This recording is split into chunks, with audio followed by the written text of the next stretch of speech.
तो मुख्यमंत्री भजनलाल शर्मा को आप देख रहे हैं, जहां जयपुर से ये सीधे तस्वीरें द बार एसोसिएशन के कार्यक्रम में मुख्य अतिथि के तौर पर मुख्यमंत्री भजनलाल शर्मा को बुलाया गया है। हाईकोर्ट के एक्टिंग सेजी एमएन साथ में मौजूद है। शपथ ग्रहण समारोह है द बार एसोसिएशन का।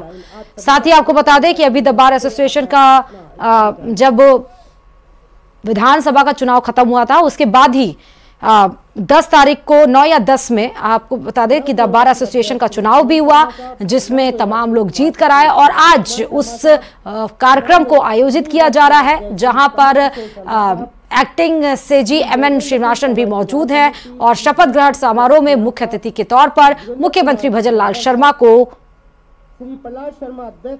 बुलाया गया है। और अब भजनलाल शर्मा को, सीएम भजनलाल शर्मा को आप देख रहे हैं जयपुर से सीधे तस्वीरें द बार एसोसिएशन की शपथ ग्रहण समारोह की ये तस्वीरें आपको दिखा रहा है।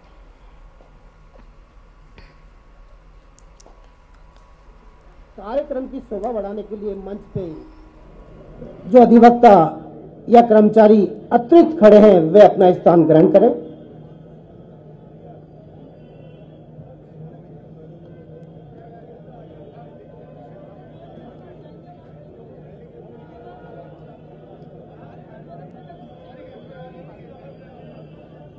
उन सब का आज शपथ ग्रहण समारोह है और उसमें मुख्य अतिथि के तौर पर मुख्यमंत्री भजनलाल शर्मा मौजूद हैं।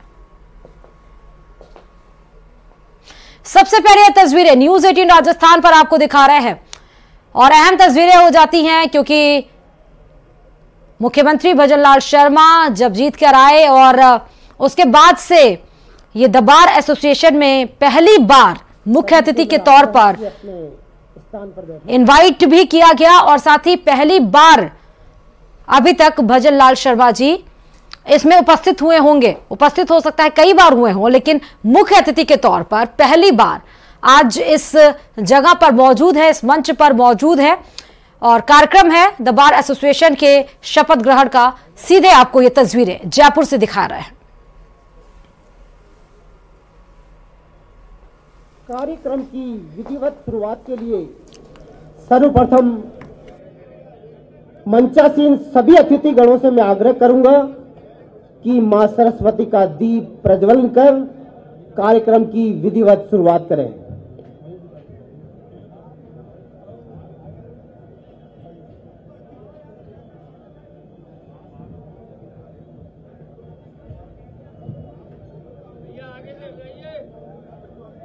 दी बार एसोसिएशन जयपुर के नवनिर्वाचित अध्यक्ष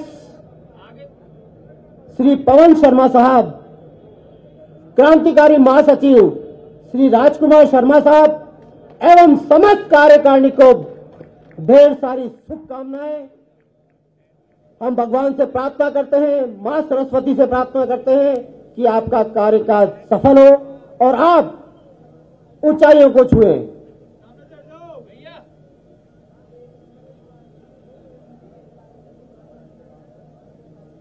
सबसे पहले यह तस्वीर न्यूज़ 18 राजस्थान आप तक पहुंचा रहा है। मुख्य तस्वीरें द बार एसोसिएशन के शपथ ग्रहण समारोह की यह भव्य तस्वीरें आपकी टीवी स्क्रीन पर आपको दिख रही हैं, जहां मुख्य अतिथि के तौर पर मुख्यमंत्री भजनलाल शर्मा मंच पर मौजूद है। सरस्वती माता के फोटो पर पुष्प अर्पित करते हुए दीप प्रज्वलन का कार्यक्रम और उसके बाद शपथ ग्रहण कार्यक्रम का भी आगाज होगा, जिसमें मुख्य अतिथि के तौर पर भजनलाल शर्मा मौजूद हैं। High court chief justice M N Shrivastava भी समारोह में मौजूद हैं। साथ ही समारोह के अध्यक्ष भी हैं chief justice M N Shrivastava. Civil line विधायक गोपाल शर्मा भी समारोह में पहुंचे हैं। हाईकोर्ट बार एसोसिएशन अध्यक्ष प्रहलाद शर्मा भी मौजूद हैं इस समारोह में।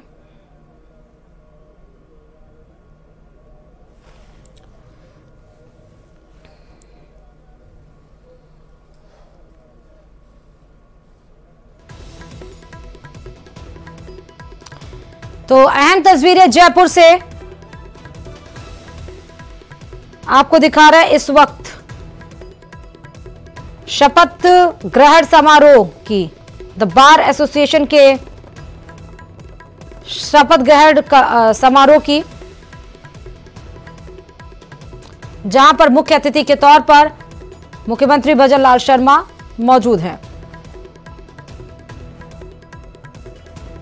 माननीय मुख्यमंत्री महोदय श्री भजनलाल शर्मा साहब एवं कार्यवाहक मुख्य न्यायाधिपति महोदय श्री MM श्री। और खबरों में आगे बढ़ते बताते चले कि मुख्यमंत्री की कुर्सी संभालने के बाद से सीएम भजनलाल एक्शन मोड में आ गए हैं। प्रदेश के विकास और कानून व्यवस्था को लेकर पीएम काफी ज्यादा संजीदा है। इसी के तहत वो औचक निरीक्षण कर रहे हैं और मौके पर ही लोगों से उनकी परेशानियों के बारे में भी जानते हुए नजर आते हैं। शुक्रवार देर रात सीएम अचानक ही लाव लश्कर के बिना रेलवे स्टेशन पहुंच गए और वहां स्थित रैन बसेरों का औचक निरीक्षण भी किया और रैन बसेरों के बाहर जो लोग सो रहे थे उनको कंबल भी वितरित किए और उनका हालचाल भी जाना। इसके बाद सीएम थाने पहुंचे और रजिस्टर को खंगालने लगे। उन्होंने रोज जो जानकारी आती है उसको लेने की कोशिश की और साथ ही उन्होंने इलाके में होने वाली गश्त के बारे में भी पुलिस अधिकारियों से जानकारी ली। उन्होंने पुलिस वालों से उनके सामने आने वाली चुनौतियों के बारे में भी जानकारी ली। 4 तस्वीरें आपको टीवी स्क्रीन पर दिखा रहे हैं। अचानक जब सदर थाना जयपुर जंक्शन के किनारे पहुंचे मुख्यमंत्री भजनलाल शर्मा और अचानक पहुंचे तो हड़कंप तो मचना लाजमी है क्योंकि रात का वक्त था। लैकलस्टर लोगों का एटीट्यूड भी रात में रहता है। उस समय फाइल भी खंगालने लगे, लोगों के पुलिस के गश्त के बारे में भी जानकारियां लगे। दूसरी तरफ जब थाने में फाइल की जांच कर रहे हैं सीएम। तीसरी तस्वीर जब रैन बसेरों का जायजा ले रहे हैं और चौथी तस्वीर जब रैन बसेरों के सामने जो लोग पटरियों पर या सड़क किनारे सोते हैं, सड़क पर सोते हैं, उनको कंबल भी वितरित किए और उनके बारे में भी हालचाल जाना।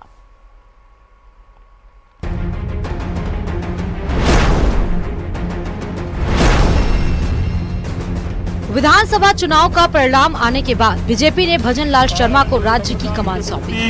सच्ची श्रद्धा और निष्ठा रखूंगा। इसके बाद से ही सीएम भजनलाल लगातार एक्शन मोड में है। इसी क्रम में देर रात सीएम भजनलाल शर्मा ने सदर पुलिस स्टेशन का निरीक्षण किया और खुद थानेदार भी बन गए। दरअसल सीएम भजनलाल शर्मा अचानक जयपुर शहर के सदर थाने पहुंचे थे। आधी रात को मुख्यमंत्री को थाने में देखकर पुलिस कर्मियों में हड़कंप मच गया। सीएम भजनलाल थाने में रखे एक रजिस्टर को देखा और वहां के स्टाफ की पूरी जानकारी ली। सीएम ने इस दौरान एफआईआर से लेकर इलाके में होने वाली गश्त के बारे में भी जानकारी ली। इतना ही नहीं, देर रात ही मुख्यमंत्री भजनलाल ने रैन बसेरों का भी जायजा लिया। सीएम को देखकर नाइट शेल्टर में रह रहे लोग भी हक्के बक्के रह गए। इस दौरान उन्होंने वहां मौजूद लोगों का हालचाल जाना और जरूरतमंदों को कंबल भी बांटे। बता दें कि ये पहला मौका नहीं है जब सीएम अचानक कहीं पहुंच गए हों। कुछ दिन पहले भी सीएम भजनलाल अचानक मानसरोवर के सिटी पार्क पहुंच गए थे। यहाँ उन्होंने आम लोगों के साथ मॉर्निंग वॉक की और उनसे बात भी की थी। मॉर्निंग वॉक के बाद मुख्यमंत्री ने पार्क में लोगों के साथ चाय भी पी थी। वहीं सीएम भजनलाल 25 दिसंबर को अचानक एसएमएस अस्पताल की बांगड़ बिल्डिंग में भी पहुंचे थे और अस्पताल की व्यवस्थाओं का जायजा भी लिया था। निरीक्षण के दौरान मिली कमियों को सुधार करने के लिए अधिकारियों को निर्देश दिए थे। वहीं 31 दिसंबर की देर रात मुख्यमंत्री जेके लोन अस्पताल और रामनिवास बाग के रैन बसेरों का निरीक्षण करने भी पहुंचे थे। उन्होंने रैन बसेरों की व्यवस्थाओं को लेकर नाराजगी जताई थी और उनको तुरंत दुरुस्त करने के निर्देश भी दिए थे। न्यूज़ 18 के लिए जयपुर से रोशन शर्मा की रिपोर्ट।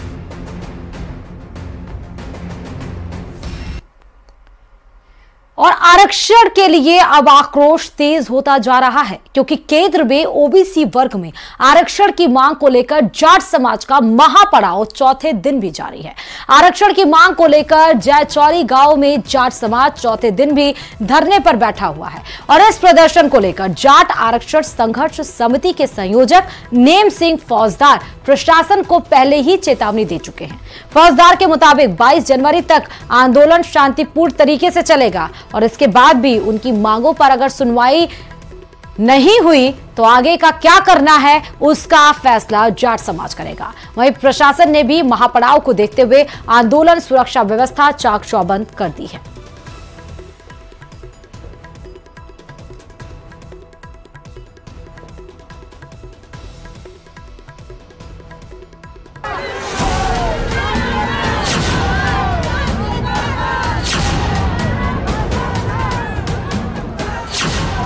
जाट एकता जिंदाबाद के नारे और हाथों में लाठी डंडा लेकर जाट समाज सड़क पर उतर गया।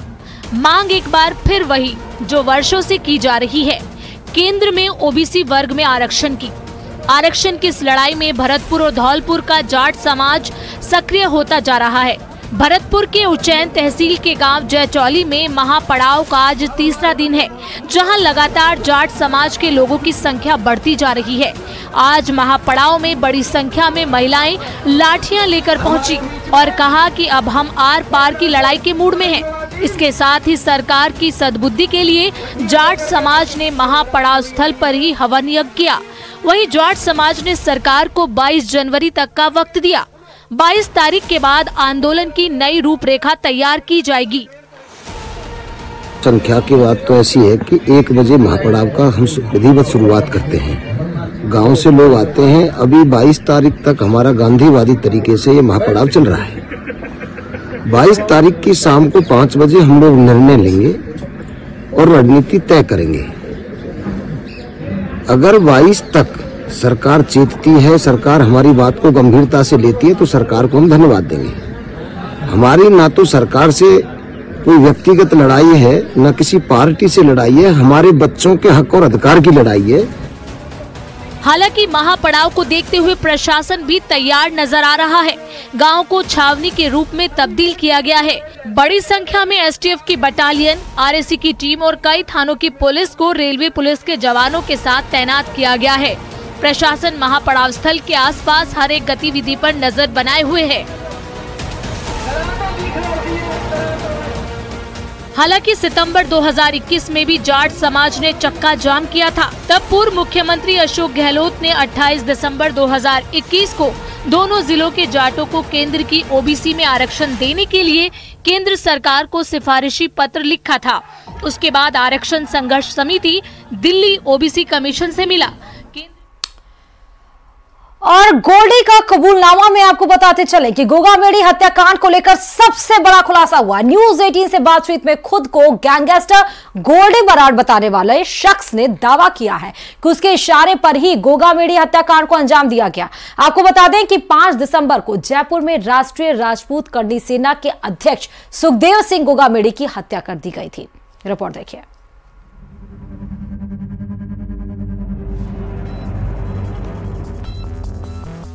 सुखदेव सिंह गोगामेडी की दिन दहाड़े हत्या के बाद पूरे प्रदेश में सनसनी फैल गई थी। इस हत्याकांड के करीब 1.5 महीने बाद विदेश में छिपे गैंगस्टर लॉरेंस के करीबी गोल्डी बराड़ से न्यूज 18 की टीम ने बातचीत की। इस बातचीत में खुद को गोल्डी बराड़ बताने वाले उस शख्स ने सुखदेव सिंह गोगामेडी की हत्या करवाने का दावा किया। गोल्डी ये जो अभी हाल में एक बड़ा हत्याकांड हुआ है राजस्थान में सुखदेव सिंह गोगामेडी का, ये आपने कराया है? आपने रोहित गोदारा ने? हाँ जी सर, बिल्कुल जी, ये हमने कराया है जी, हमारे भाईचारे ने कराया ये रोहित गोदारा भाई साहब देख रहे थे सारा इसमें। उसने आरोप लगाया कि गोगामेडी ने राष्ट्रीय राजपूत करनी सेना के लोगों की प्रॉपर्टी जब्त करने के लिए बनाई थी। उसने ये भी आरोप लगाया कि गोगामेडी ने कई लोगों की जमीनें हड़प रखी थी। Bureau report, news 18 Rajasthan. और भगवान श्री राम की मूर्ति की तस्वीर लीक होने के मामले में राम जन्मभूमि तीर्थ क्षेत्र ट्रस्ट नाराज हो गया है। अब ट्रस्ट श्री राम मंदिर का निर्माण कर रही कंपनी के अधिकारियों पर एक्शन ले सकता है। माना यह जा रहा है कि इसी कंपनी के किसी ने फोटो खींचकर वायरल की है। हालांकि अभी भी पुष्टि नहीं हुई है कि फोटो वायरल किसने की है।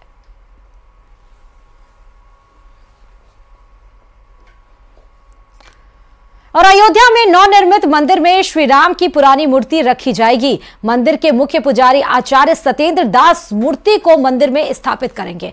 अब श्रद्धालु 23 जनवरी से नए मंदिर में भगवान श्री राम के दर्शन कर सकेंगे। श्री राम की पुरानी मूर्ति फिलहाल अस्थायी मंदिर में है। जब प्राण प्रतिष्ठा हो जाएगी उसके बाद में नई मूर्ति के जो कार्यक्रम में पूरा होने के बाद में तब वो मंदिर खोला जाएगा, तभी लोग वहाँ दर्शन कर पाएंगे। दोनों मूर्तियों के, प्राचीन मूर्तियों का और नई मूर्तियों का, सबका दर्शन ये शाम के 22 जनवरी से प्रारंभ होगा। और अयोध्या में श्री राम मंदिर में चल रहे अनुष्ठान का आज 5वां दिन है। मंदिर में आज शक्राधिवास, फलाधिवास, पुष्पाधिवास कार्यक्रम होगा और इस बीच गर्भगृह को अलग अलग नदियों के जल से भरे 81 कलशों से पवित्र किया जाएगा। वहीं 22 जनवरी को गर्भगृह में रामलला की प्राण प्रतिष्ठा की जाएगी।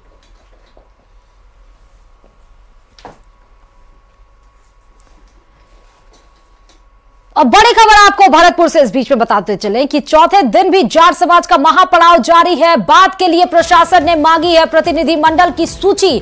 सीएम से बात के लिए मांगी गई है ये प्रतिनिधिमंडल की सूची। संघर्ष समिति ने प्रशासन को 16 नाम की सूची दी है। सीएम से बात के लिए प्रशासन अब समय तय करेगा कि किस समय जो जाट समाज की प्रतिनिधिमंडल है वो शासन से मिल सके। ये प्रशासन समय तय करेगा क्योंकि 22 तारीख तक जाट समाज आंदोलन शांतिपूर्ण तरीके की बात कर रहा है। उसके बाद कह रहा है कि अगर कोई निर्णय उनके हक में नहीं लिया गया या सही निर्णय नहीं लिया गया, नहीं सही फैसला किया गया, तो 22 तारीख के बाद जाट समाज आगे का क्या करना है उसका फैसला लेगा।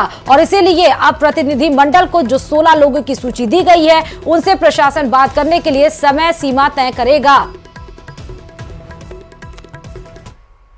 और खबरों में आगे बढ़ते बताते चले कि कोटपुतली जिले के बानसूर थाना इलाके में एक विवाहिता का शव फंदे से लटका हुआ मिला। पुलिस के मुताबिक मृतका बानसून के गांव की रहने वाली थी और यहां किराए पर मकान लेकर बच्चों के साथ रह रही थी।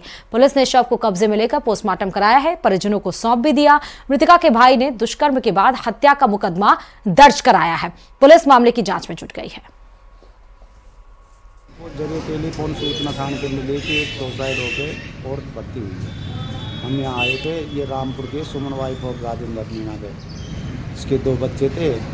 अब इसका घरवाला और इसके परिजन आ रहे हैं, उसके बाद में कार्रवाई की जाएगी। अब ब्रेकिंग में